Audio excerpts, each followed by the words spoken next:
I knew Karen Aldridge was going to be a problem before she finished her first sentence. She stepped to the podium, looked me straight in the eye, and said, "I don't mean disrespect, Judge, but maybe this case is moving too fast for someone your age." The courtroom went silent because everyone understood she had not simply insulted me. She had tested the court. She wanted to know whether age, arrogance, and a sharp mouth could make the rules bend around her. So I looked at her and said, "Madam, I was dealing with people like you before your attitude learned how to walk." Her smile disappeared for half a second. That was all I needed. Before we go any further, make sure you have subscribed to this channel for more powerful courtroom stories like this one. And if you haven't subscribed yet, do it now. Also, comment below and tell us where you are watching this video from. Now, let me take you back to where this case truly began. The plaintiff was Laura Mitchell, 41, a school cafeteria manager with a cracked phone, a folder, and the exhausted face of a woman who had been apologizing for things she did not do. In the gallery sat her 17-year-old son, Ryan, wearing a baseball jacket and staring at the floor. Laura was suing Karen for unpaid rent, damaged property, and missing money from a school booster fundraiser. Karen claimed Laura was careless, jealous of her leadership role, and too emotional to be trusted with community money. I asked Laura to explain. Karen lifted one hand before Laura even spoke. "Your Honor, before she starts crying, I should say she has a history of making things emotional." The audience did not have to wait for the villain to reveal herself. Karen was doing it for them. I said, "Ms. Aldridge, you insulted my age 30 seconds after arriving. Do not now insult my intelligence by pretending you are helping." Karen's face tightened. Laura said Karen had moved into her home 6 months earlier after claiming she needed a safe place to stay. Karen agreed by text to pay $800 a month toward rent and utilities, but soon corrected Laura's emails, criticized her groceries, told Ryan which colleges were realistic, and began saying Laura was too overwhelmed to manage the fundraiser. That fundraiser mattered. Ryan's team had used cracked helmets and old practice nets for 2 seasons. His father had died 3 years earlier, and baseball had been the one thing they shared. Laura said every time Ryan put on his glove, she felt part of his father was still near the field. Ryan wiped his eyes. Karen saw it and smirked. I looked at her. "Do you find a child missing his father amusing?" Karen's eyes widened. I didn't say anything. You did not need to. Her mouth closed. Laura handed over the rent messages. "Karen, I'll send the $800 Friday." "Karen, waiting on a transfer. Don't panic." "Karen, I'm helping with the fundraiser, so we'll balance things later." I looked at Karen. "Did you pay rent?" Karen said, "I contributed in other ways." That was not my question. I improved her social standing.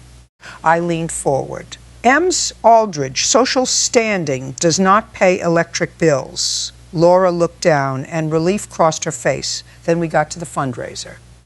The booster committee raised money through a spaghetti dinner, raffle baskets, and online donations. The money was supposed to be handled by Laura and another parent, David Brooks, but Karen inserted herself, claimed she had donor experience, and took home envelopes after one event. Was she authorized to handle the money alone? Laura said, "No, Your Honor." Karen interrupted. "That is misleading. You are misleading if you speak before being asked." Karen's face reddened. Laura said $2,300 disappeared after Karen took control of the envelopes. Karen claimed it had been spent on event presentation, but produced no receipts.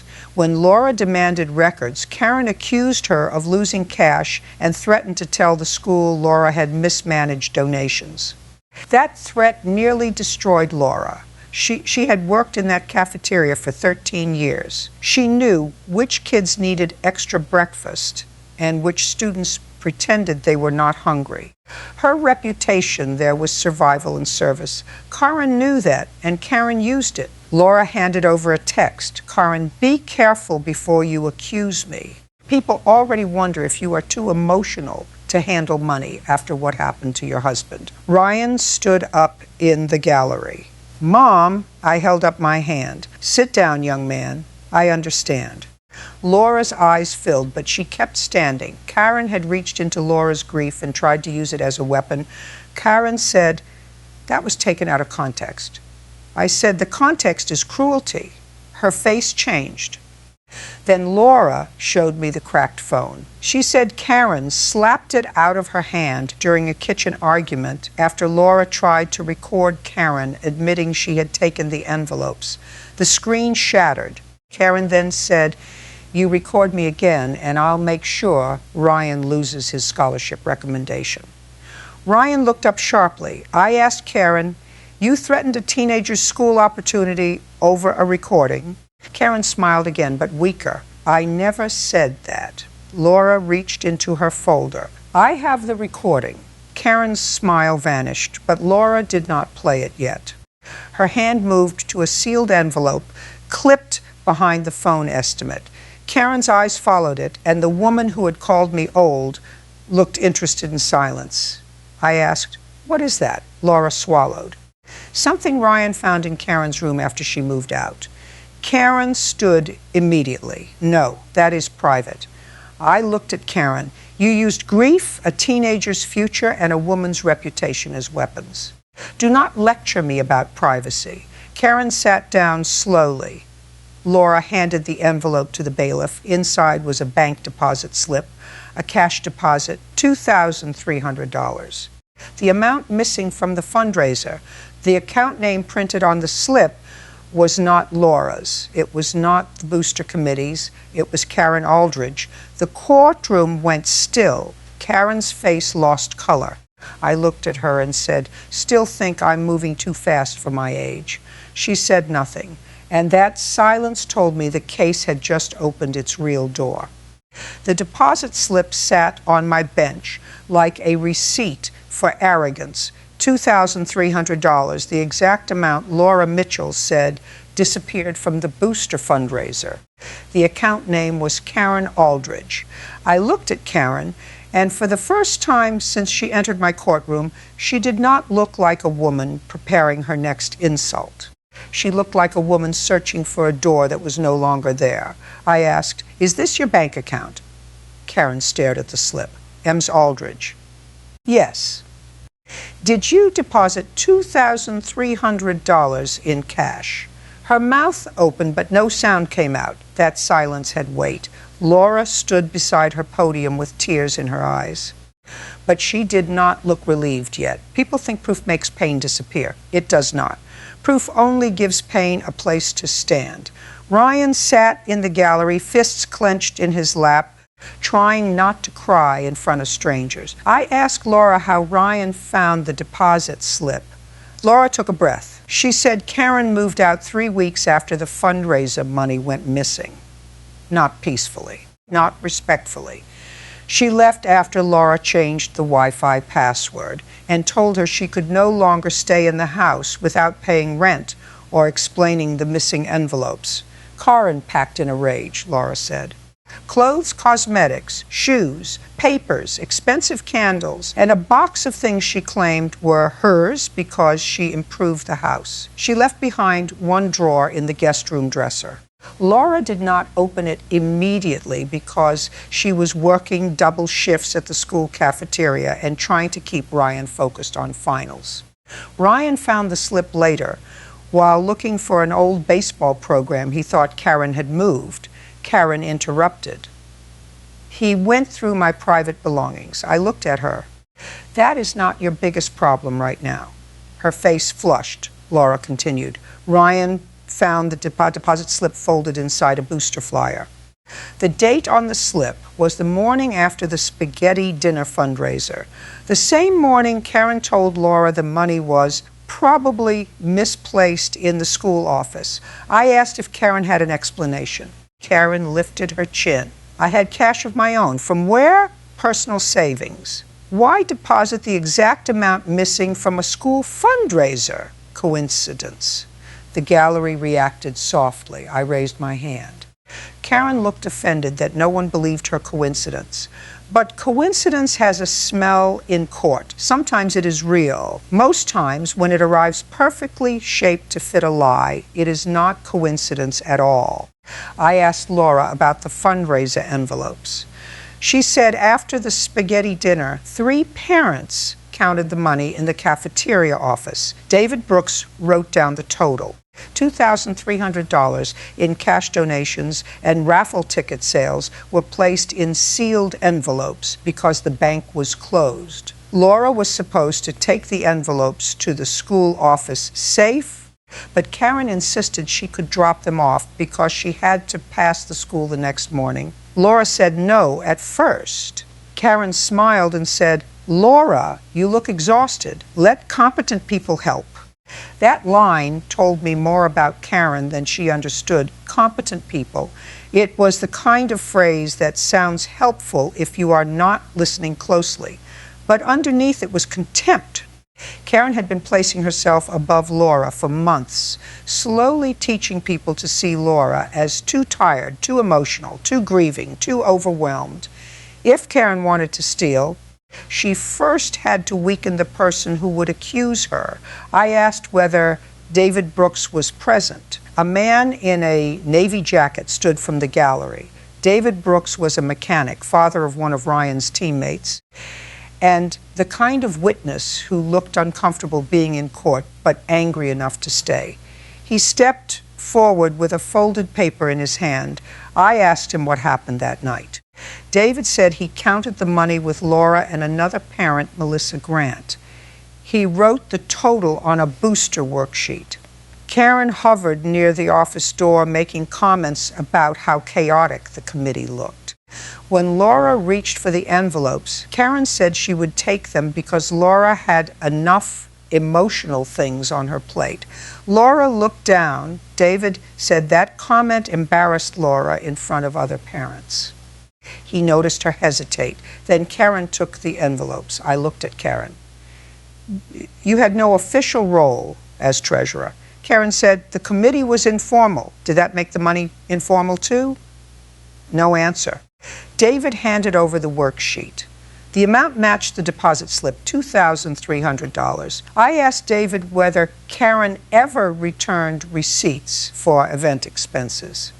"No, Your Honor." Did she claim she spent it? Yes, decorations, printing, donor gifts.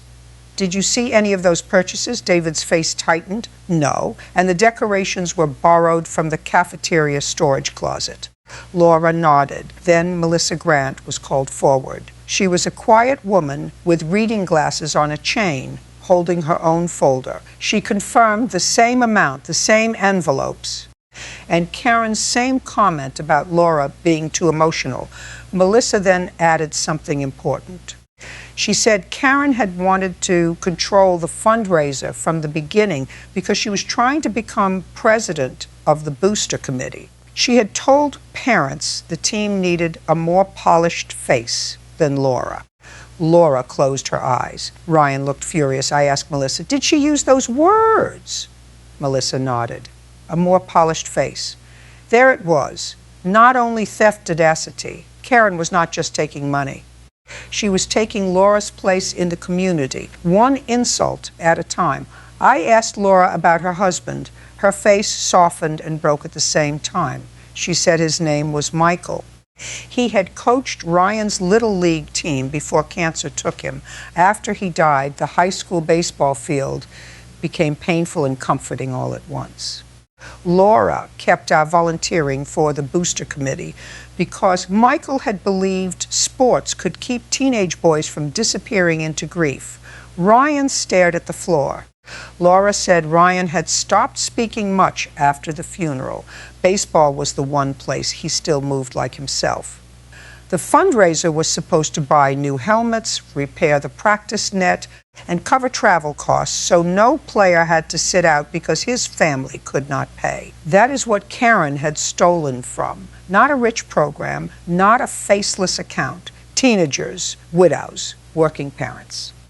A mother trying to keep her son connected to the last thing he shared with his father. I looked at Karen. No smile now. I asked, "Did you know what that fundraiser meant to Ryan?" Karen said, "Everyone has sad stories." The room went cold. I leaned forward. "And some people use sad stories as targets." Karen's eyes flashed, but she did not answer. Then Laura played the phone recording. It was rough, broken by static from the cracked screen, but clear enough. Laura's voice said, "Karen, just tell me where the envelopes went." Karen's voice answered, "You are making a mistake." Laura said, "The boys need that money." Karen laughed. "The boys need adults who know what they're doing." Laura said, "Did you take it?" Then there was a sharp sound. A slap, the phone hitting the floor.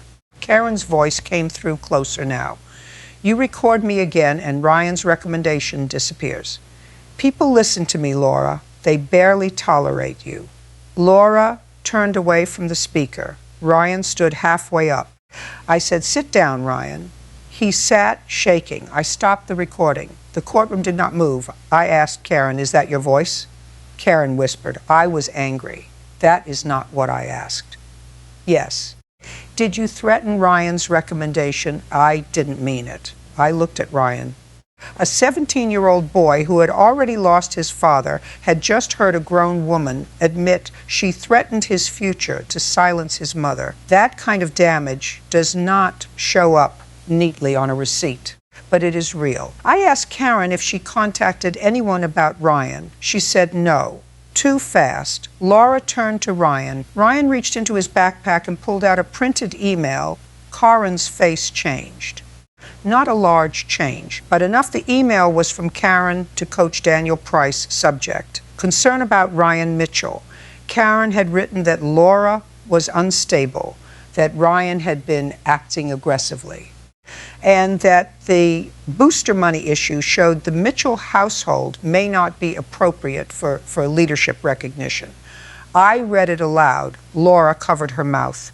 Ryan looked like he had been struck. I asked Karen, "You said you did not contact anyone." She stared at the email. I was protecting the program. "No, you were punishing a boy because his mother asked about stolen money." Karen said nothing. And that silence was not strategy anymore. It was exposure. Then Ryan spoke from the gallery, voice tight. "She told me if I stayed quiet, she could help me get noticed by scouts." Laura turned toward him, stunned. Karen's eyes widened. I looked at Ryan. "When did she tell you that?" He swallowed. "The week after the fundraiser. She said Mom was going to ruin everything. She said I should stop asking questions." Karen whispered Ryan. He shook his head. "No. You said my dad would be disappointed if I let Mom embarrass us." The courtroom froze. Laura began crying. I stared at Karen Aldridge. And in that moment, her insult about my age seemed almost laughably small compared to what she had done. She had reached into a boy's grief and used his dead father as a leash. I asked Ryan if he had proof. He looked at his mother, then at me. I didn't want to show it. "What is it?" He pulled out his phone. "She left me a voicemail." Karen closed her eyes. And that was when I knew part of the missing money had been proven, but the worst part of Karen Aldridge had not yet been heard. Ryan Mitchell held his phone like it weighed more than a phone should. I have seen that before. Evidence can be heavy when it proves someone lied, but it becomes heavier when it proves someone tried to make you betray your own family. Ryan was 17, old enough to understand manipulation, but still young enough for the mention of his father to cut straight through him. Laura turned toward her son. "Ryan, why didn't you tell me?" He did not look at her, because she said it would hurt you more. Karen Aldridge lowered her eyes. That was the first time I saw something close to fear in her face. Not guilt. Fear. The difference is important. Guilt worries about harm. Fear worries about consequences. I told Ryan to bring the phone forward. He walked slowly, shoulders tense, jaw tight. He was trying very hard not to cry. Teenage boys often think tears will make them look weak. They do not understand that restraint can sometimes show more pain than sobbing. I allowed the voicemail to be played. Karen's voice filled the courtroom, smooth and low. Ryan, sweetheart, I know your mother is upset, but she is not thinking clearly. Your father would want you to protect your future, not get dragged into her panic. Laura covered her mouth. Ryan looked at the floor. The voicemail continued. If you stay quiet about the fundraiser and let adults handle it, I can talk to Coach Price. I know people, but if your mother keeps accusing me, schools hear things, scouts hear things. People ask whether a household is stable. The room went cold. Karen had not yelled. That almost made it worse. She had spoken gently, like poison in a glass of water. Then came the sentence that made Laura break. Michael would be disappointed if he saw you letting your mother embarrass his name. Laura cried out softly. Ryan's face twisted, and he turned away from the speaker. I stopped the voicemail. For a few seconds, nobody spoke. Then I looked at Karen. You used a dead father to silence his son, Karen whispered. I was trying to guide him. No, I said. You were trying to isolate him. The gallery was completely still. I asked Ryan when he received the voicemail. He said it came 2 days after Laura confronted Karen about the missing envelopes. At first, he deleted it from the main screen because he did not want his mother to hear it. Later, he restored it from a backup after Karen emailed the coach. I asked why he kept it. Ryan swallowed. Because I knew Dad wouldn't have said that. That sentence stopped the room. Laura looked at him with tears running down her face. Ryan continued. His father, Michael, had always taught him that if something felt wrong, he should say it, even if his voice shook. Ryan said Karen had made him doubt himself for weeks. She told him Laura was breaking down, that grief had made her suspicious, that he needed stronger adults around him. I looked at Karen. You were living in their home while saying this to her son. Karen lifted her chin slightly. They were spiraling. Because you were pushing. She said nothing. Laura then explained more about Karen's time in the house. After moving in, Karen became involved in everything. She rearranged kitchen cabinets, criticized Laura's work schedule, told Ryan he should dress better for recruiting visibility, and made comments about Michael's photographs on the mantle. One comment stayed with Laura. Karen had said, at some point, you have to stop building a shrine and start building a brand for your son. Ryan's fists clenched again. Laura said she removed one photo from the living room after that because Karen made her feel embarrassed for still grieving. That was the kind of cruelty people outside the home rarely see. It does not always arrive as screaming. Sometimes it arrives as advice. A little correction here, a little insult there, until a widow begins moving her dead husband's photo because someone else made love feel excessive. I asked Karen if she denied saying it.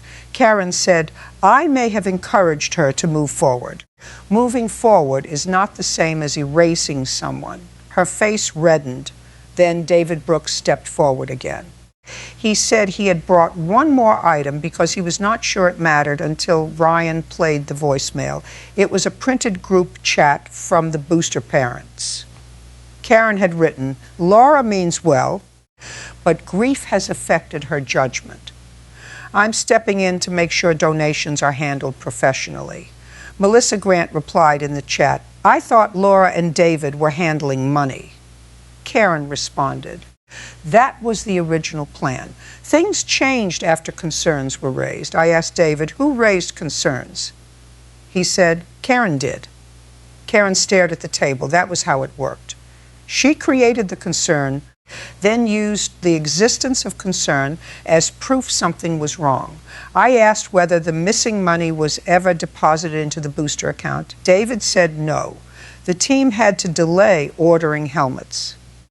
2 players paid extra travel fees out of pocket. One freshman almost missed a tournament until another family covered him.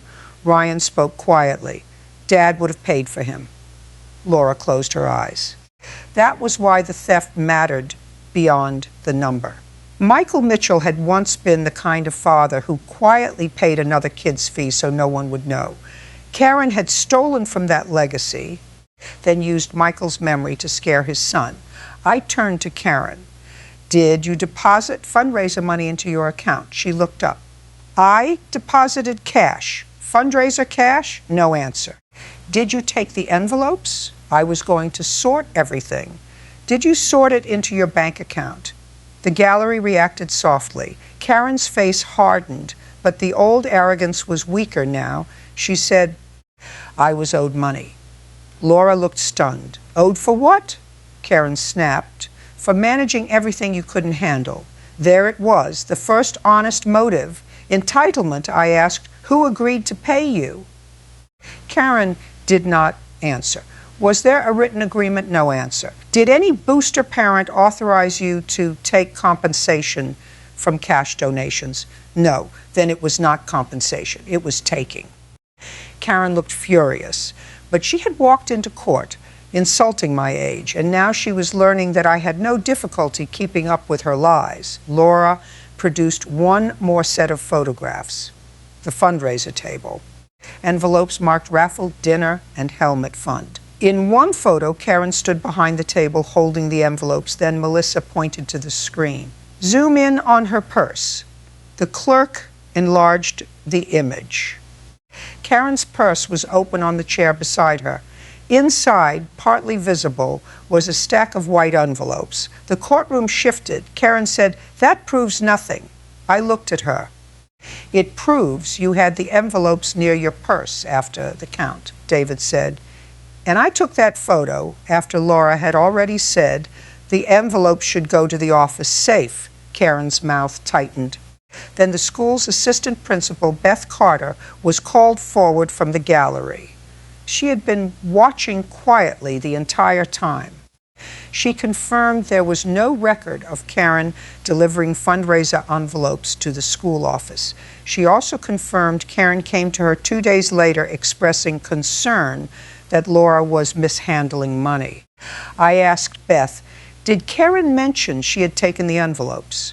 Beth said, no, Your Honor. Did she mention depositing cash? No. What did she want? Beth looked uncomfortable. She suggested Laura be removed from booster responsibilities. Laura stared at Karen. Ryan shook his head slowly, disgust written across his face. Karen had not just taken the money. She had tried to take the position, the reputation, and the trust that belonged to Laura. Then Beth handed over a final page. This is why I came, she said. It was a copy of a scholarship recommendation draft from Coach Price. At the bottom was a note added after Karen's email, pending clarification of family conduct concerns. Ryan's face went pale.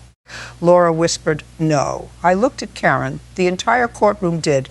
That was the moment her attack became fully visible. A teenager's scholarship recommendation had been placed under a shadow because Karen wanted leverage after taking booster money. I asked Ryan what that recommendation meant. His voice shook.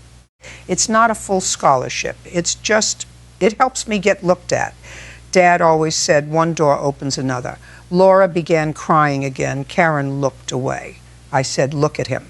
Karen did not move. Ems. Aldridge. Look at the young man whose future you used as a bargaining chip. Slowly, she looked at Ryan. Ryan did not cry this time. He stared back at her, and I saw something change in him. For the first time, he did not look like a boy being threatened by an adult. He looked like a son realizing his father's memory had not been weakened by Karen's words. It had been defended by the truth. Then Ryan said, you didn't know him. Karen blinked. My dad would never tell me to stay quiet for someone like you. That line landed harder than anything I could have said. Karen's face tightened, but she had no answer. I asked Beth if Coach Price was available. She nodded. He is outside, Your Honor. He brought the original email chain. Karen's eyes widened. That was the reaction I had been waiting for. Because the email we had seen was not the full chain. And when Coach Daniel Price walked in holding a folder, Karen Aldridge suddenly looked older than the insult she had thrown at me, not because of age. Because lies age people fast when the room finally catches up. Coach Daniel Price did not look at Karen Aldridge when he entered. He looked at Ryan first. A coach who looks at the student before the adult is usually not there for politics. He is there because a kid has been placed in the middle of something ugly. Coach Price stepped forward with a folder. I asked, "You received an email from Ms. Aldridge about Ryan Mitchell." "Yes, Your Honor." "Did it affect Ryan's recommendation?" He looked at Ryan. I paused it. Laura put a hand over her mouth. "Two words can do damage. Pause it."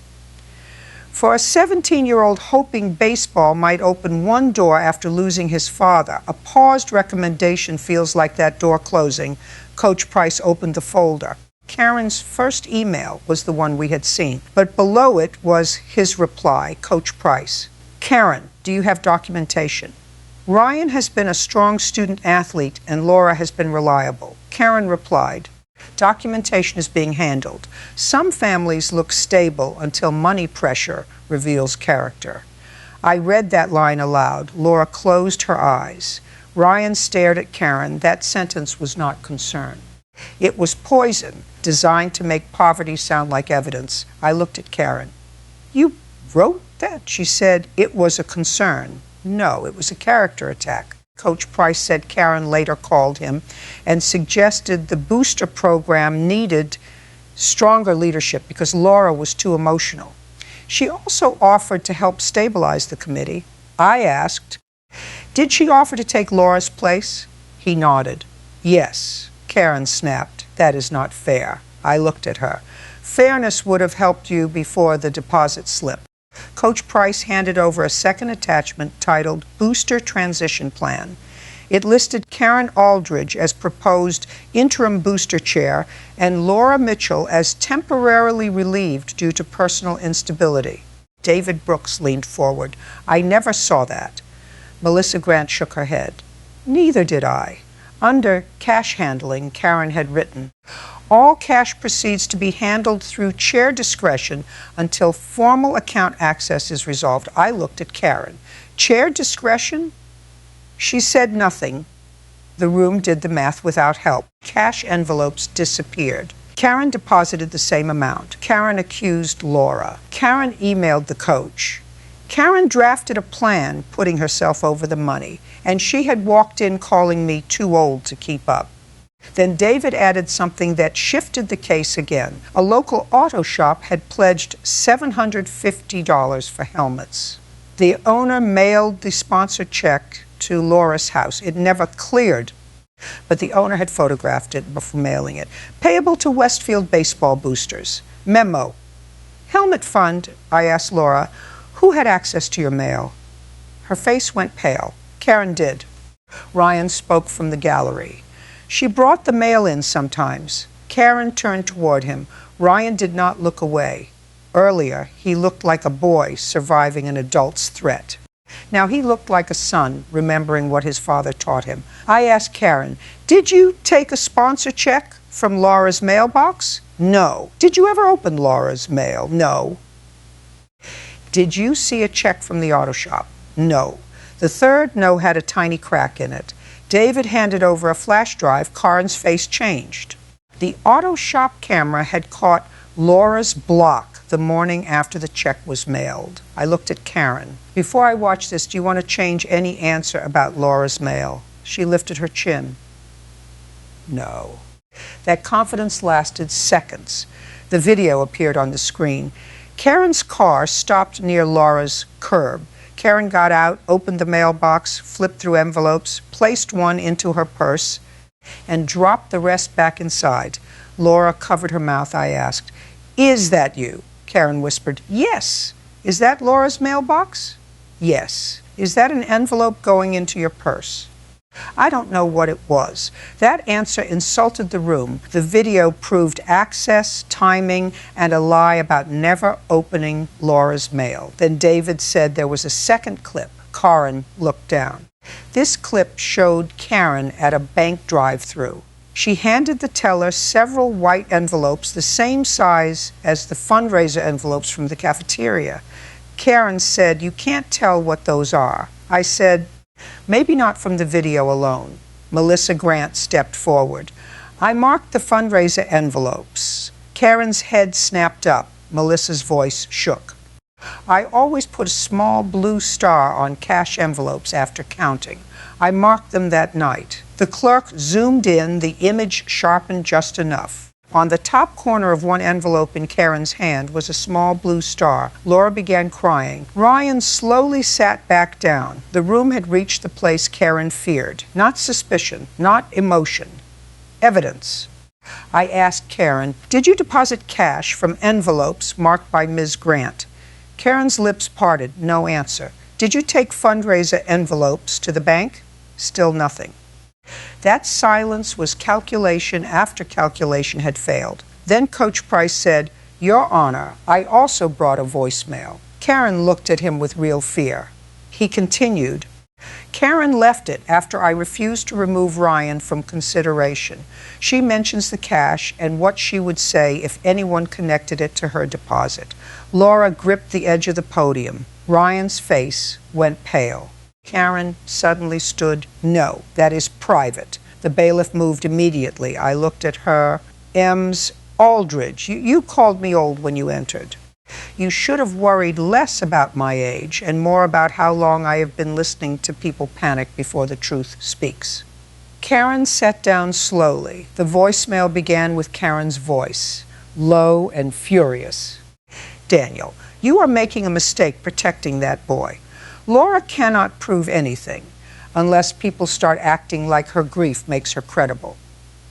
Laura flinched. Karen's voice continued. "The cash was never officially logged with the school. If anyone asks, I was holding it until Laura became too unstable to handle it." A sound moved through the courtroom. I paused the recording. Karen looked like the floor had disappeared because she had just said the one thing the whole case had been waiting for.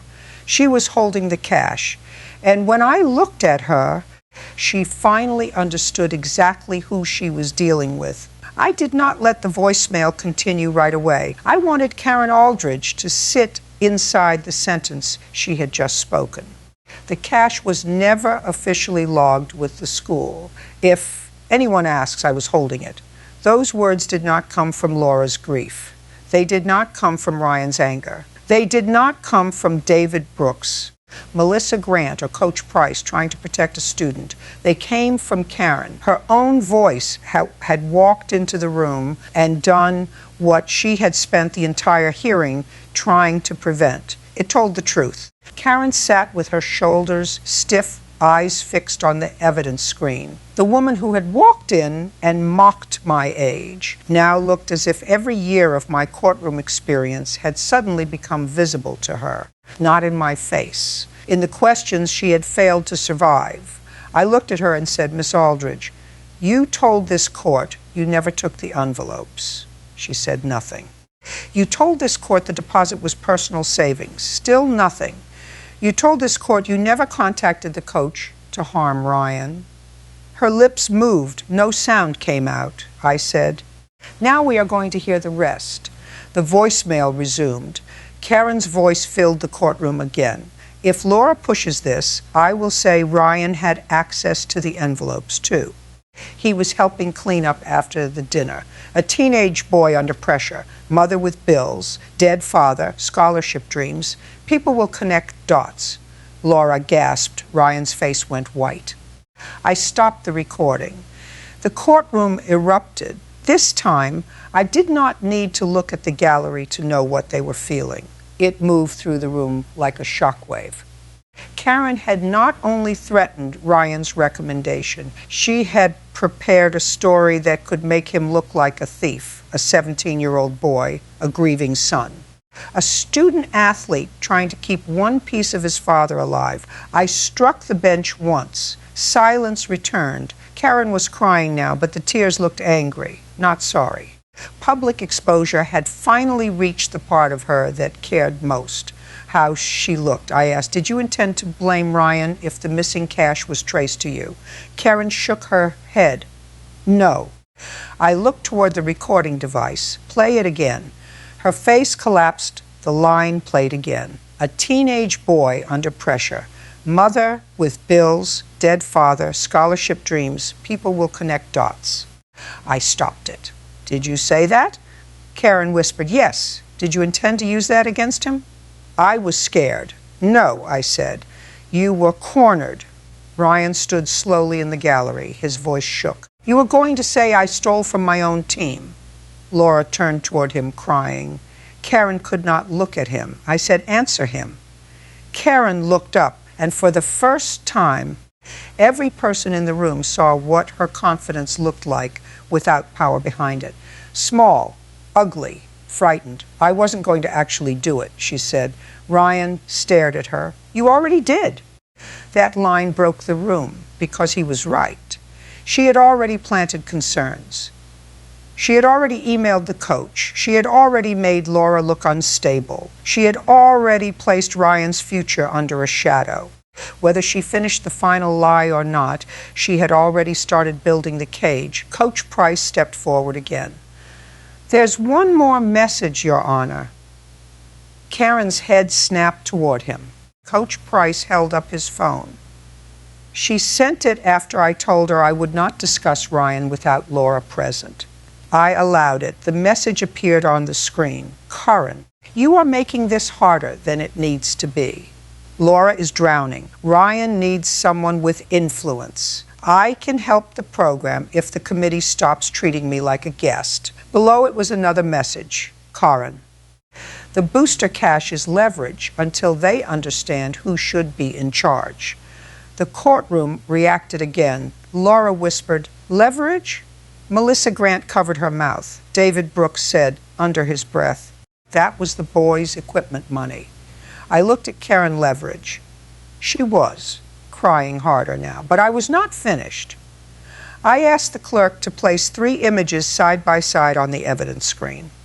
The first was Melissa's photograph of the fundraiser envelopes with the small blue star. The second was the bank drive-through video showing Karen holding envelopes with the same mark. The third was the deposit slip for $2,300 into Karen Aldridge's account. The screen became the story Karen could no longer interrupt. Envelope, bank, deposit, one line of movement. One lie exposed. I turned to Karen Ems Aldridge. The old judge found the money. The courtroom went completely silent. Then the gallery reacted, not with laughter exactly, but with the kind of stunned release that happens when arrogance finally meets consequence. Karen's face flushed deep red. That was her public humiliation, not a shouting match, not a dramatic collapse. A courtroom screen showing her path from school fundraiser envelopes to her personal bank account, while the judge she had mocked calmly connected every step. I asked, did you deposit booster fundraiser cash into your personal account? Karen lowered her head. Yes. Laura cried into her hands. Ryan closed his eyes. David looked away in disgust. Melissa whispered, those kids needed helmets. I asked, did you have permission? No. Did you intend to return it? Karen paused. The pause was too long. I said, do not decorate the answer. She whispered, not all of it. That answer revealed the final layer. I asked, how much did you intend to keep? Karen wiped her face. I thought I deserved something for the work I did. You stole from teenagers and called it a management fee. She shook her head. I kept the fundraiser alive. No, Laura kept it alive. David counted. Melissa marked the envelopes. Parents cooked pasta. Students sold raffle tickets. You stole the result and tried to steal the credit. The words landed hard. Then Beth Carter, the assistant principal, raised her hand. I allowed her forward again. She had received one more document during a recess from the school office. It was a printed draft of an announcement Karen had emailed to herself. The subject line read, Booster Leadership Update. Beth handed it to the bailiff. I read it. The announcement stated that Laura Mitchell would be stepping back due to personal and financial stress, and Karen Aldridge would serve as interim chair to restore donor confidence. At the bottom, Karen had written, "Mention missing funds only if necessary.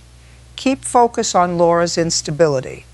Laura bent forward, as if the air had been knocked out of her. Ryan stood beside her now, his hand on her shoulder. I looked at Karen. "You were going to humiliate her publicly." Karen whispered, "The committee needed leadership." "No," I said, "you needed a cover story." Then I asked Beth if the announcement had been sent. She said no. Coach Price forwarded Karen's earlier emails to her before it went out, and Beth stopped the process pending review. Coach Price looked at Ryan. "I should have called your mother sooner," he said quietly. Ryan nodded, but his face stayed hard. The courtroom did not need a perfect apology from the coach. It needed the truth. And the truth was that Karen's poison had traveled far enough to delay a recommendation, frighten a mother, and make a boy wonder whether speaking up would cost him his future. I asked Ryan to step forward. He came to the podium beside Laura. I said, "You brought a voicemail you did not want to play." He nodded. "You did the right thing." His mouth trembled. "My dad always said, if the truth costs you something, pay it anyway."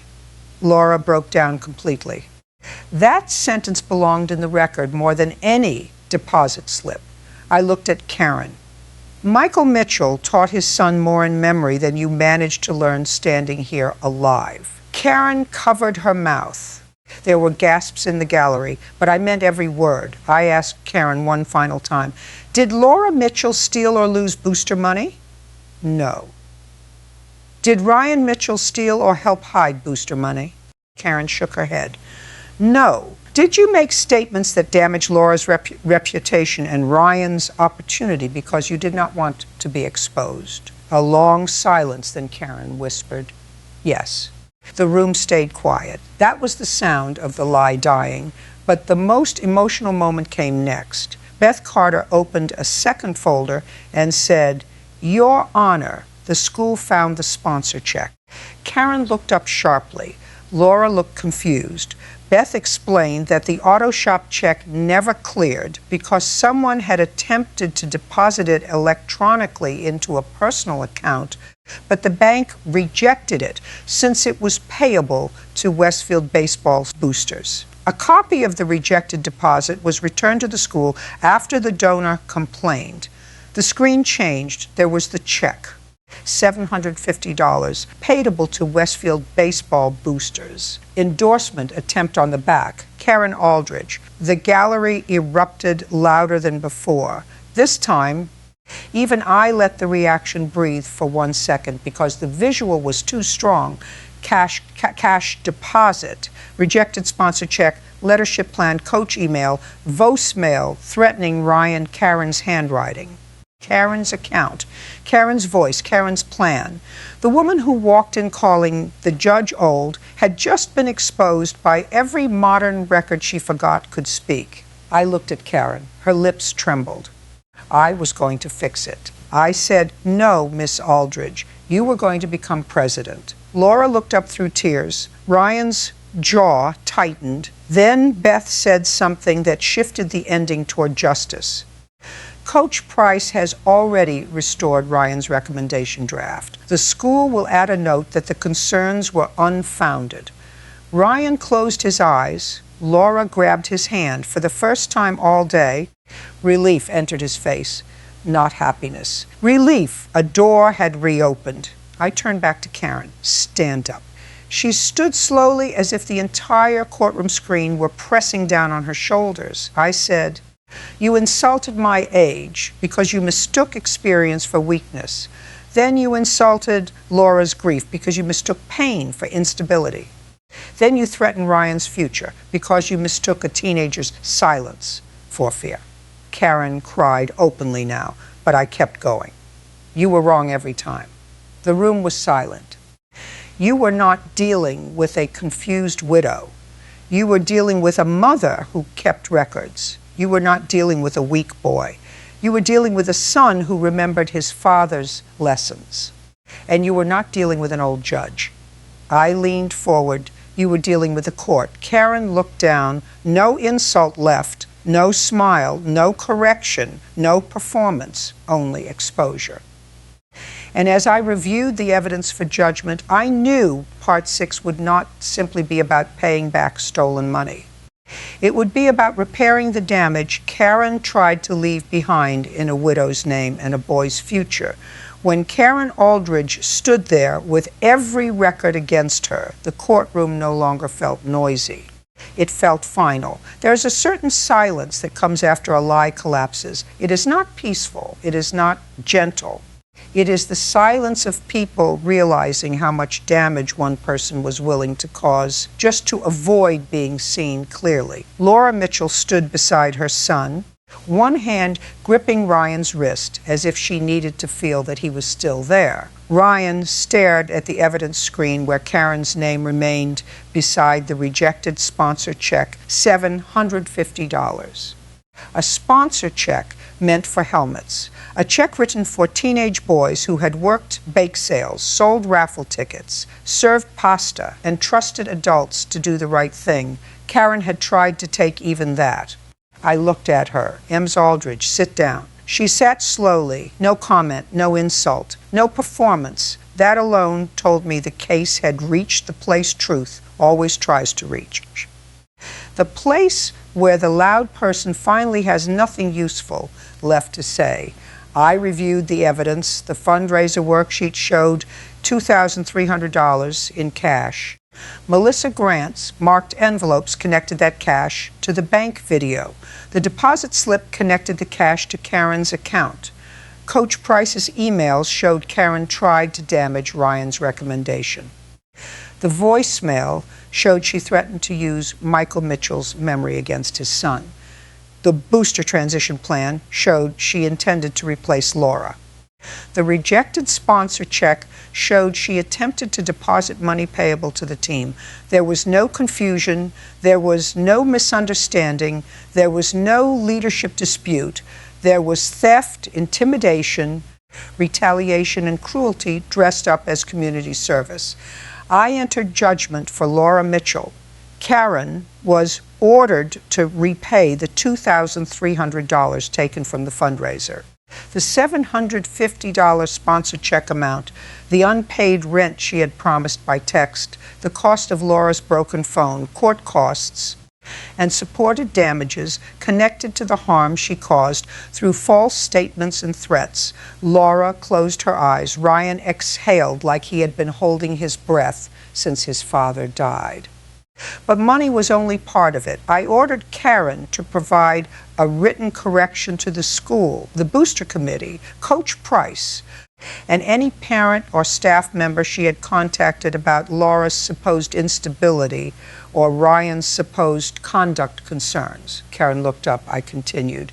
That correction will state that Laura Mitchell did not steal, lose, or mismanage booster money. It will state that Ryan Mitchell did not take, hide, or participate in taking fundraiser money. It will state that your accusations and implications were false. Karen's lips trembled. That will humiliate me. I stared at her. You humiliated a widow in front of parents. You threatened a teenage boy's future. You used a dead man's name to scare his son.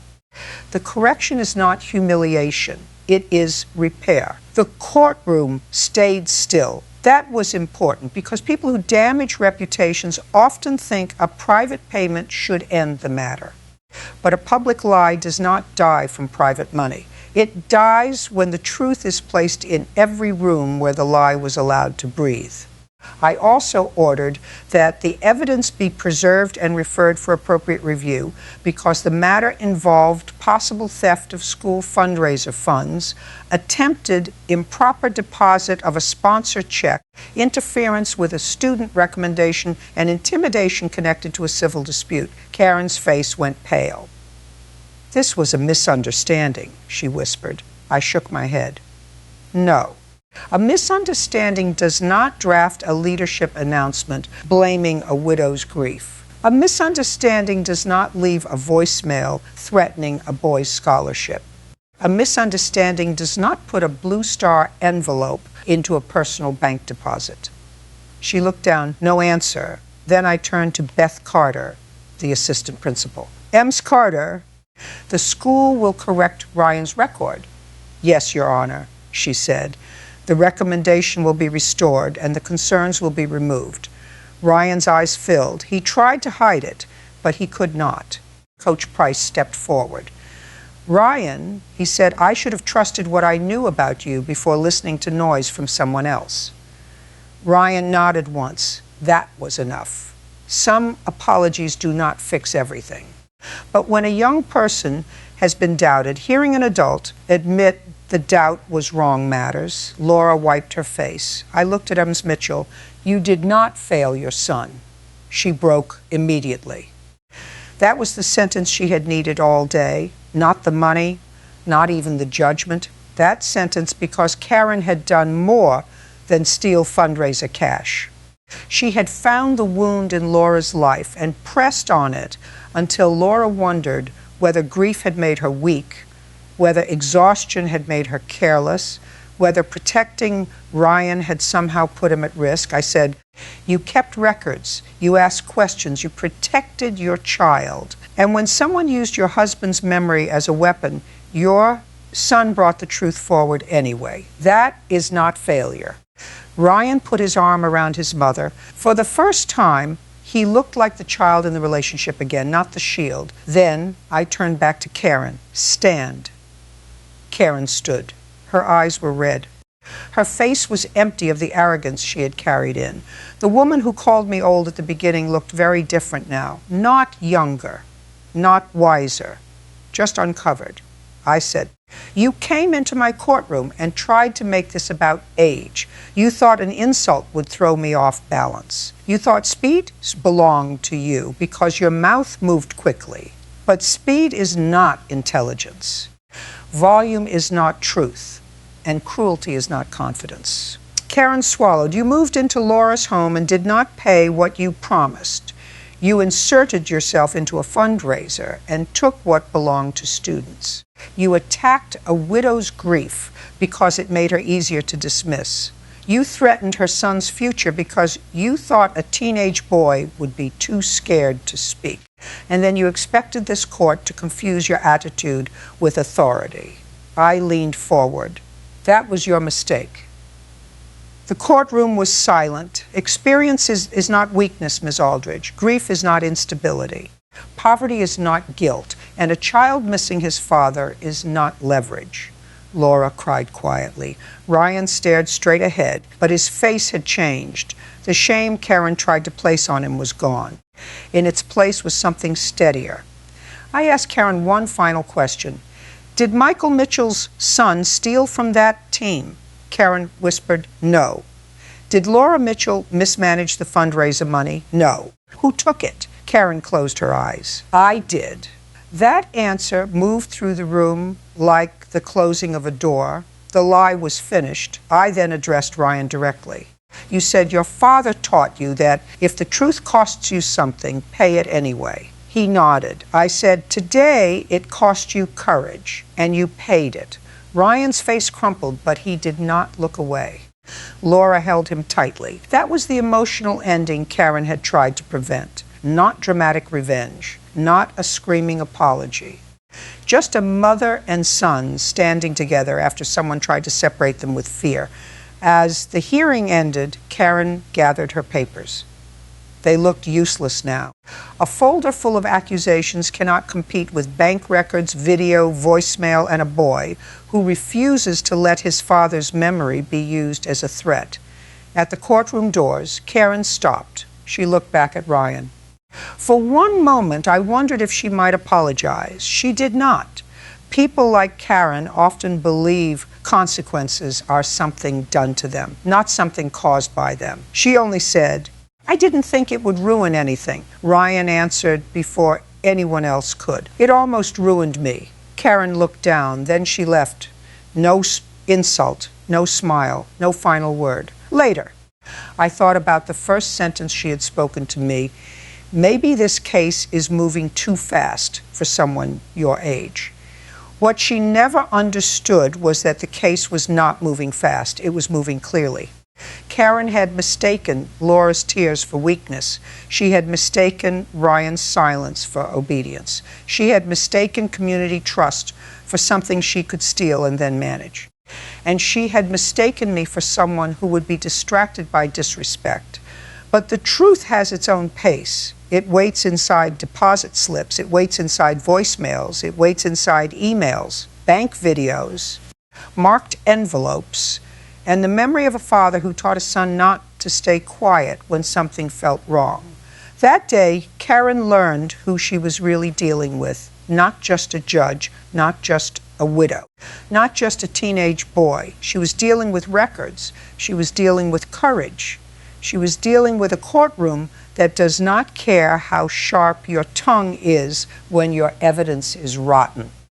Karen walked in calling me old, Laura walked out cleared, Ryan walked out with his recommendation restored. And the fundraiser money finally went back where it belonged, to the boys, to the helmets, to the field, to the promise a father had left behind. In my courtroom, age was never the issue. Truth was. And truth, unlike arrogance, does not get tired.